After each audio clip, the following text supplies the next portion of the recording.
नमस्कार, मैं सुनील आप सभी का एजुकेशन प्रभा यूट्यूब चैनल पर हार्दिक स्वागत करता हूं। आज मैं फिर से उपस्थित हूं आपकी कक्षा में, जिसमें कि एक महत्वपूर्ण टॉपिक है अरविंदो घोष, अर्थात जो भारतीय चिंतक हैं उसमें अरविंदो घोष का नाम शुमार में आता है और उसी पर मैं चर्चा आज पूरी तरीके से करूंगा, तो आप वीडियो के अंत तक बने रहें।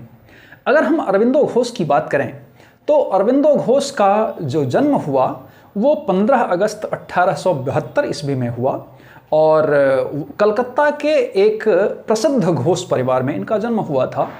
इनके पिता की अगर बात करें तो इनके पिता डॉक्टर कृष्णन घोष थे, जो कि एक मेडिकल ऑफिसर, बड़े मेडिकल ऑफिसर हुआ करते थे। और अगर हम इनकी बात करें अरविंदो घोष की, तो सिर्फ और सिर्फ 7 वर्ष की अवस्था में इनको पढ़ने के लिए इंग्लैंड भेज दिया जाता है। और जब इंग्लैंड चले गए तो मात्र 7 वर्ष की अवस्था से लेकर इनकी अवस्था जब 21 की हुई है, तब तक ये इनकी सारी पढ़ाई लिखाई, रहन सहन, सारा कुछ इंग्लैंड में ही हुआ। तो 21 वर्ष तक की अवस्था अर्थात युवावस्था तक प्रवेश करने की जो एक अवस्था है, वो संपूर्ण कहाँ पर बीता है? इंग्लैंड में बीता है। और इंग्लैंड के रहन सहन, उसकी पद्धति, उसके खान पान, उसके रहन सहन, उसकी सोच, उसके ढंग, सारी चीज़ अर्थात आधुनिकी प्रभाव इन पर बहुत ज़्यादा पड़ता है, यूरोपीय प्रभाव इन पर बहुत ज़्यादा पड़ता है। और इंग्लैंड में रहकर ये लैटिन और यूनानी जो साहित्य है उसका इन्होंने व्यापक अध्ययन किया है। और पुनः 1893 में ये पुनः भारत आ जाते हैं। और भारत आने के पश्चात अगर हम देखेंगे तो भारत आने के पश्चात भी वो तो भारत आते हैं 1893 में। अगर हम देखेंगे तो इन्होंने वहाँ पर रहकर भी, कहाँ पर? इंग्लैंड में रहकर भी 2 संस्थाएं हुआ करती थी जो कि भारत के लोगों द्वारा संचालित हुआ करती थी। वो संचालित थी इंडिया मजलिस एक, और दूसरा लोटस एंड हैंगर। ये 2 संस्था हुआ करती थी जो कि इंडियन लोगों के द्वारा संचालित की जाती थी और वो जो ब्रिटिश साम्राज्य था उसके खिलाफ वो काम करती थी।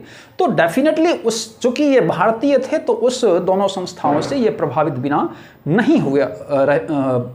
हुए बिना नहीं रहे।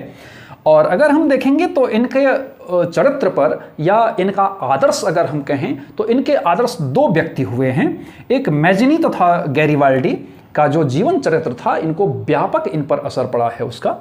और जब 1893 में आ गए भारत, तो भारत वापसी के दौरान इनके ऊपर भारतीय सभ्यता और संस्कृति का व्यापक प्रभाव पड़ा है, क्योंकि वहाँ पर रहे, यूरोपीय सभ्यता संस्कृति में रहे और फिर यहाँ पर भारतीय संस्कृति में आए, तो इन पर व्यापक प्रभाव पड़ा है।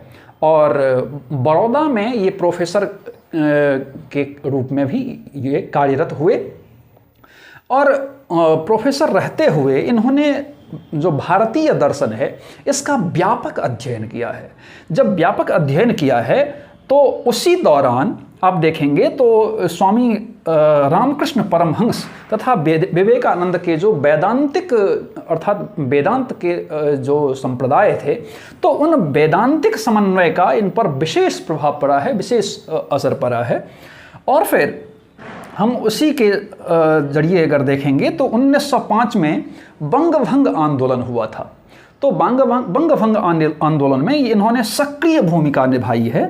और अब देखेंगे कि बारिंद्र घोष की एक पत्रिका थी युगांतर, और बिपिन चंद्र पाल की एक पत्रिका थी वंदे मातरम। उस पत्रिका के माध्यम से इन्होंने ब्रिटिश साम्राज्य के खिलाफ अत्यंत बहुत ज़्यादा उसकी आलोचना की है, ब्रिटिश साम्राज्य की। इसके पहले अगर आप देखेंगे तो ये जो ये इंग्लैंड में जब तक रहे तो इंग्लैंड में भी इन्होंने काफ़ी लेख लिखा है, और लेख के माध्यम से इन्होंने ब्रिटिश साम्राज्य की आलोचना की है, जिससे कि ब्रिटिश लोगों का इन पर व्यापक प्रभाव भी पड़ा है और इन पर नज़र पड़ी है। और भारत में आकर भी इन्होंने इस 2 पत्रिका के माध्यम से, बारिंद्र घोष की युगांतर पत्रिका और बिपिन चंद्र पाल की जो वंदे मातरम पत्रिका थी, इसके माध्यम से व्यापक लेख इन्होंने लिखा है और व्यापक आलोचना, कटु आलोचना इन्होंने की है। और ऐसा कह सकते हैं कि इन्होंने एक तरह से युद्ध के खिलाफ अपनी बिगुल फूंक दी है। फिर हम देखेंगे कि ये क्रांतिकारी उग्रवाद जो टीम थी, भारतीय टीम, उसमें उन्होंने शामिल हो गए हैं और उसमें शामिल होकर के 1908 में जो बम कांड हुआ है उसमें जेल भी इनको हुआ है। और जेल होने के पश्चात जब ये 2 साल तक जेल में रहे और 1910 में ये जेल से बाहर आते हैं और जेल से बाहर आने के बाद ये अपने आप को उस आंदोलन से, भारतीय आंदोलन से, ऐसा कह सकते हैं कि भारतीय आंदोलन से ये अपने आप को पृथक कर लेते हैं। जब पृथक कर लेते हैं तो अगर देखेंगे तो इनका कहना था, अरविंद घोष का, कि जेल के दौरान अर्थात जेल में ही इनको एक दिव्य चक्षु कह सकते हैं या इनको एक अलग से व्यापक इनके ऊपर प्रभाव पड़ा है या एक दर्शन टाइप का हुआ है जिसका असर इनके व्यक्तित्व पर पड़ा है और वहाँ से ये आकर के आध्यात्मिक जीवन में प्रवृत्त हो गए। आध्यात्मिक जीवन की शुरुआत वहाँ से आने के बाद अर्थात जेल से आने के बाद इन्होंने आध्यात्मिक जीवन की शुरुआत कर ली है। फिर हम 1928 में देखेंगे तो पांडिचेरी आश्रम की इन्होंने शुरुआत की है और आप देखेंगे कि पांडिचेरी आश्रम की जो इन्होंने शुरुआत की है, हालांकि 1910 में ही आकर के ये पांडिचेरी में रहने लगे, लेकिन होते हवाते ये 1928 में इसकी आश्रम की शुरुआत करते हैं और जो बाद में आकर के पांडिचेरी सेंट्रल यूनिवर्सिटी जो आज वर्तमान में है इसकी घोषणा हुई है। अब हम अगर इनके समाधि की बात करें तो 5 दिसंबर 1950 को इनकी समाधि हुई है या ऐसा कह सकते हैं कि इनकी मृत्यु हो गई है और वहीं पर जहां पर इन्होंने समाधि ली है वहीं पर इनके अनुयायियों द्वारा 1953 में एक स्कूल भी खोला जाता है। अब हम देखेंगे तो इनकी जो मुख्य रचनाएं हुई हैं, बहुत सारी इनकी हालांकि रचना हुई हैं, लेकिन इनमें मुख्य जो रचना है वो, क्योंकि बहुत ज़्यादा पूछी भी जाती है ये रचना के बारे में, तो द लाइफ डिवाइन, फिर the mystery of Gita, human cycle, the synthesis of yoga and Savitri. इस प्रकार से बहुत सारी रचनाएं इनके द्वारा हुई है। शिक्षा में इन्होंने कहा कि शिक्षा क्या है, तो शिक्षा मात्र ज्ञान की प्राप्ति नहीं है, वरन शिक्षा वह है जो मानव के संपूर्ण विकास करने की क्षमता रखती हो। केवल हम सूचना प्राप्त करें, सूचना इकट्ठा करें, वह ज्ञान नहीं है, बल्कि ज्ञान वह है जो सर्वांगीण विकास को करने में समर्थ हो। तो इनके द्वारा जो शिक्षा के उद्देश्य भी कहे गए वो शारीरिक उद्देश्य, शारीरिक विकास व शुद्धि, जिसमें कि इनके द्वारा कहा गया कि ये शारीरिक विकास व शुद्धि बिना शरीर माध्यम खल धर्म साधनम, इनका कहना था कि अगर शरीर रहेगा तभी आप किसी भी प्रकार का कर्म कर सकते हैं। तो शरीर शारीरिक विकास पर सभी ने जोर दिया है और उसकी शुद्धि अर्थात हम शरीर को तो व्यापक रखे ही और उसके साथ साथ शरीर की शुद्धता पर भी इन्होंने बल दिया है और शरीर की शुद्धता के साथ साथ मानसिक शुद्धता पर भी बल दिया है। फिर ज्ञानेंद्रिय विकास, अपने ज्ञानेंद्रिय, चूंकि ये जो थे अरविंदो घोष जो थे वो उस समय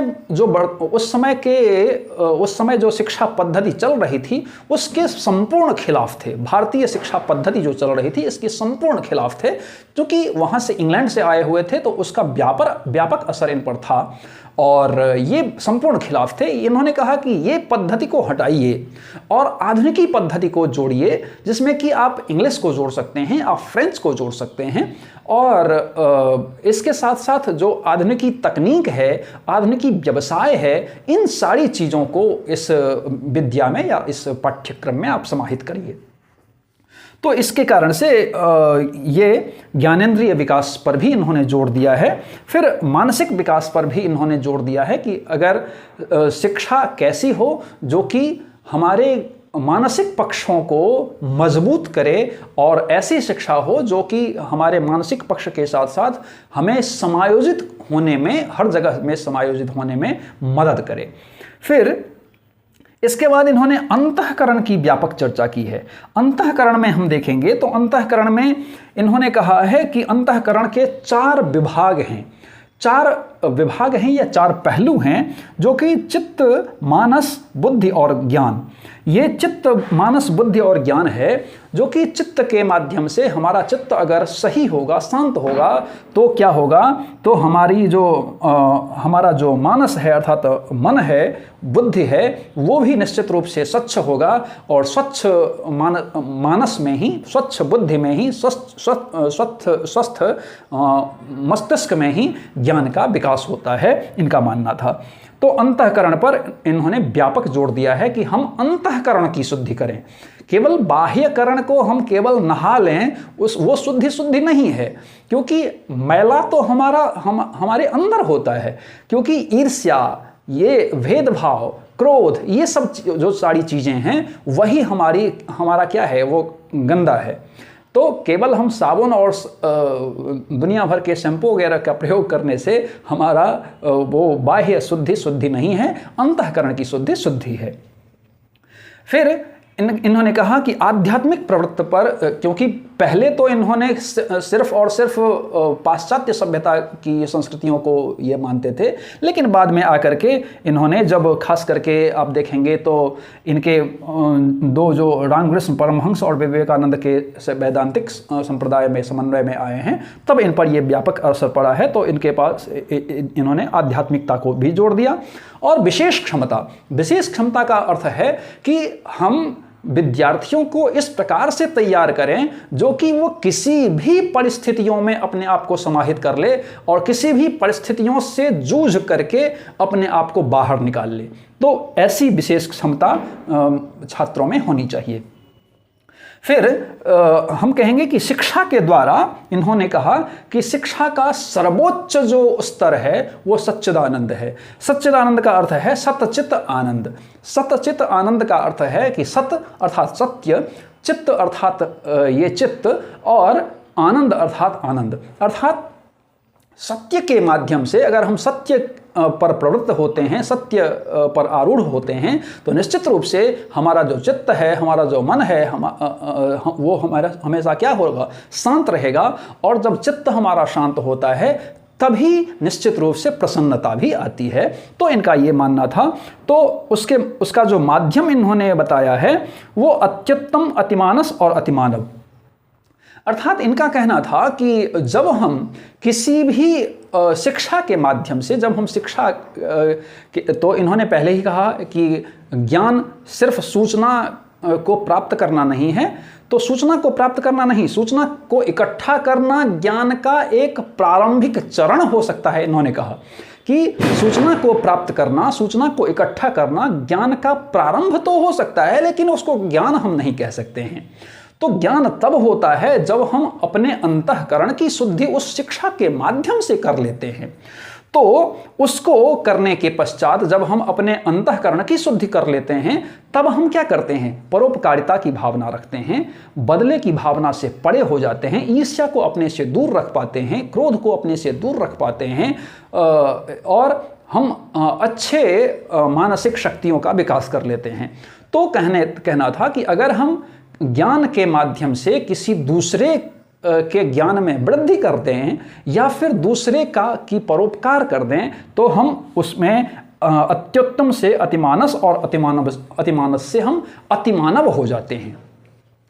तो फिर इन्होंने कहा कि सुख दुख का जो साधन है वो आरोहण और अवरोहण इन्होंने माना है कि सुख दुख अर्थात आरोहण और अवरोहण निश्चित रूप से होता है, क्योंकि जीवन के 2 चक्र होते हैं, 2 पहलू होते हैं, एक सुख होता है, एक दुख होता है।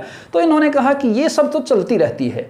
तो एक व्यक्ति होता है, व्यक्ति जब ज्ञान लेता है अर्थात शिक्षा लेता है, तो उसमें एक प्रकार से चेतना आती है। जब चेतना आती है तो उसके अंतःकरण में अर्थात ज्ञान प्राप्त होता है, और ज्ञान प्राप्त होने के पश्चात उसमें उसकी अंतःकरण की शुद्धि होती है। जब अंतःकरण की शुद्धि हो जाती है तो वो ईश्वर का दर्शन हो जाता है।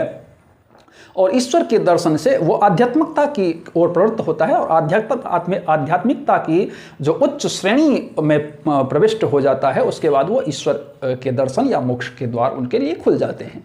तो इनके द्वारा जो कहा गया बहुत ही बेहतर और इनके द्वारा जो दर्शन दिया गया उसको हम समग्र दर्शन के नाम से जानते हैं। क्या नाम से?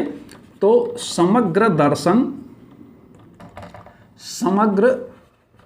दर्शन या सर्वांग योग दर्शन।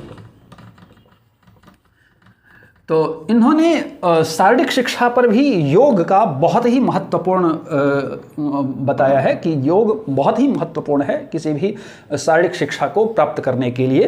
तो इसके माध्यम से इनके जो दर्शन हुआ करते हैं इनको समग्र दर्शन या सर्वांग योग दर्शन के नाम से भी जाना जाता है। तो मुझे लगता है कि अरविंद घोष के बारे में आप बेहतर ढंग से जाने होंगे। इसी प्रकार से पढ़ने के लिए आप एजुकेशन प्रभा यूट्यूब चैनल को सब्सक्राइब कीजिए, लाइक कीजिए, कमेंट कीजिए, शेयर कीजिए और साथ ही बेल आइकन को जरूर प्रेस कीजिए ताकि आपको आने वाली सभी वीडियो मिलती रहे। धन्यवाद।